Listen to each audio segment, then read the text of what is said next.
वक्रतुंड महाकाय सूर्यकोटि समप्रभ निर्विघ्नं कुरु मे देव सर्वकार्येषु सर्वदा। वक्रतुंड महाकाय सूर्यकोटि समप्रभ निर्विघ्नं कुरु मे देव सर्वकार्येषु सर्वदा। राधे राधे, जय श्री कृष्णा। आज मैं आपको एक सच्ची कहानी सुनाने जा रही हूँ। कर्मों का खेल, अर्थात हम सब अपने अपने कर्मों से बंधे हैं। जो पेड़ हमने कल लगाया है, आज हम उसी का फल खा रहे हैं। अर्थात जो हमने पूर्व जन्म में किया, उसी का फल इस जन्म में भोग रहे हैं। हमें पूर्व जन्म का तो ज्ञान नहीं, लेकिन इस जन्म में जो हम कर रहे हैं उसका ज्ञान हम सबको है। इसलिए हमें अच्छे कर्म करने चाहिए ताकि हमारा आगे का जन्म सुधर सके। आज मैं आपको कर्मों का खेल की कहानी सुनाने जा रही हूँ। यह धर्मराज जी की कहानी समझे या फिर आप इसे सच्ची कहानी समझे जो हर किसी के ऊपर लागू होती है। आइए अब हम कर्मों के खेल की कहानी सुनते हैं। एक जंगल में अनेक पशु पक्षी रहते थे। उसी जंगल में एक कौवा, एक कुत्ता और एक गाय थी। उन तीनों में गहरी मित्रता थी। तीनों प्रकृति स्वभाव से अलग अलग थे, लेकिन तीनों ही एक दूसरे की मदद किया करते थे। एक बार की बात है, वो तीनों एक सरोवर पर पानी पी रहे थे। तभी वहां एक जंगली शेर आ गया। शेर को देखते ही कौवा उड़ गया, कुत्ता भाग गया, लेकिन वो बेचारी गाय ज्यादा दूर तक भाग नहीं पाई। तो वह गाय शेर का शिकार बन गई और मृत्यु को प्राप्त हो गई। शेर गाय का मांस खाकर चला गया। फिर उस गाय के कुछ अवशेष रह गए, जिन्हें वही कुत्ता व वही कौवा नोच नोच कर खाने लगे। ऊपर परलोक में बैठी गाय यह सब कुछ देख रही थी। वह मन ही मन सोचने लगी कि क्या ये वही मेरे परम प्रिय मित्र हैं जो हमेशा मेरा साथ देने की बात करते थे। तभी वहां धर्मराज जी पहुंच गए। उन्होंने गाय माता के मन की बात जान ली। फिर भी उन्होंने गाय माता से पूछा कि हे गाय माता, आपके मन में क्या चल रहा है। तब गाय माता ने धर्मराज जी को पूरी बात बताई कि हे धर्मराज जी, ये कौवा और यह कुत्ता मेरे परम मित्र थे, लेकिन आज वो मेरे मरने पर मेरे ही मांस को नोच नोच कर खा रहे हैं। तब धर्मराज जी ने गाय माता से कहा कि हे गाय माता, यही प्रकृति का नियम है। छोटे जीव को बड़े जीव खाते ही हैं। इसीलिए मित्रता हमेशा समान स्वभाव वालों से करनी चाहिए। लेकिन हे गाय माता, इस कौवे और कुत्ते का कोई दोष नहीं है, क्योंकि तुमने अपने पूर्व जन्म में जो कर्म किया था, तुम्हें उसी का दंड मिला है। तब गाय माता धर्मराज जी से बोली कि हे धर्मराज जी, मुझे मेरे पूर्व जन्म का स्मरण नहीं है। कृपया आप मेरे पूर्व जन्म के बारे में बताइए। तब धर्मराज जी गाय माता से बोले कि हे गाय माता, आज मैं तुम्हें तुम्हारे पूर्व जन्म का सारा वृतांत सुनाता हूँ। तुम ध्यान से सुनो।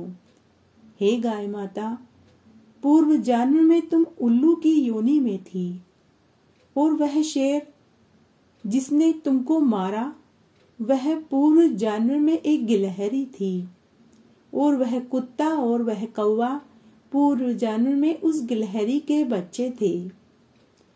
एक बार जब गिलहरी अपने दोनों बच्चों के लिए भोजन लेने गई हुई थी तो तुमने, अर्थात जब तुम उल्लू के योनि में थे, तब तुमने गिलहरी के बच्चों को खा लिया। जब गिलहरी को उसके बच्चे कहीं नहीं मिले तो उस गिलहरी ने दुख में तड़प तड़प कर अपने प्राण त्याग दिए। उसी गिलहरी व उसी के बच्चों ने इस जन्म में तुमसे बदला लिया है। हे गाय माता, सभी को अपने कर्मों का फल भोगना ही पड़ता है, चाहे वह मनुष्य हो, चाहे वह पशु पक्षी जीव या कोई कीट पतंगे हो। तब गाय माता धर्मराज जी से बोली कि हे धर्मराज जी, जब मैंने पूर्व जन्म में उल्लू की योनि में ऐसा घोर पाप किया, तब मुझे इस जन्म में गाय की योनि क्यों मिली? इसका मुझे बड़ा आश्चर्य है। तब धर्मराज जी ने कहा कि हे गौ माता, तुमने बहुत अच्छा प्रश्न पूछा है। हे गौ माता, पूर्व जन्म में जब तुम उल्लू की योनि में थी, तब तुम भृंगु मुनि के आश्रम में एक पेड़ के कोटर में रहते थे। वहां आश्रम में रोज मंत्रों का जाप, गीता रामायण का पाठ हुआ करता था। उस आश्रम में मंत्रों से, यज्ञों से और हवन से वह आश्रम गुंजायमान रहता था। वे मंत्र तुम्हारे कान में भी पड़े। तुम रोज वहां आश्रम में मंत्रों को, यज्ञों को और हवन की ध्वनि को सुना करते थे। जब तुम 200 वर्ष की उम्र पार करके मरे, तब एक दिन भृंगु मुनि उसी पेड़ के नीचे आकर बैठे तो उन्हें मरे हुए पशु और पक्षी की दुर्गंध आई। तब भृंगु ऋषि ने अपने शिष्यों से कहा कि तुम लोग देखो, इस पेड़ की कोटर में कोई जीव, कोई पक्षी मरा हुआ तो नहीं है। तब शिष्यों ने देखकर बताया कि गुरुजी, इस पेड़ की कोटर में एक उल्लू मरा हुआ पड़ा है। यह दुर्गंध वहीं से आ रही है। तब भृंगु ऋषि ने अपने शिष्यों से कहा कि तुम लोग इस उल्लू को नीचे उतारो, गंगा जल से स्नान करवाओ और इसकी अंतिम क्रिया करो। तब भृंगु ऋषि ने खुद अपने हाथों से तुम्हें, अर्थात उल्लू की योनि में तुम्हें गंगा जल से स्नान कराया और उस उल्लू की अंतिम क्रिया मंत्रों से संपन्न करवाई। इसी के फल से तुम्हें इस जन्म में गाय की योनि मिली। पूरी सच्चाई जानने के बाद गाय माता धर्मराज जी के चरण पकड़ लेती है और बोलती है कि हे धर्मराज जी, अगर आप मुझे इस जन्म में भी पशु योनि में डाल रहे हैं तो मुझे पुनः गाय बनाकर उसी आश्रम में पहुंचा दीजिए, आपका बहुत उपकार होगा। तब धर्मराज जी ने उस गाय को पुनः गाय बनाकर भृंगु मुनि के आश्रम में पहुंचा दिया। उस दिन भृंगु ऋषि के आश्रम में एक गाय ने बच्चा पैदा किया। खुद भृंगु ऋषि ने गाय का बच्चा पैदा करवाने में मदद करी। यह गाय का बच्चा वही था जिसे धर्मराज जी ने पहुंचाया। यही है कर्मों का खेल, यही है कर्मों का खेल। हम सब अपने अपने कर्मों से बंधे हैं। जो पेड़ हमने कल लगाया, आज हम उसी का फल खा रहे हैं, अर्थात जो हमने पूर्व जन्म में किया उसी का फल इस जन्म में भोग रहे हैं।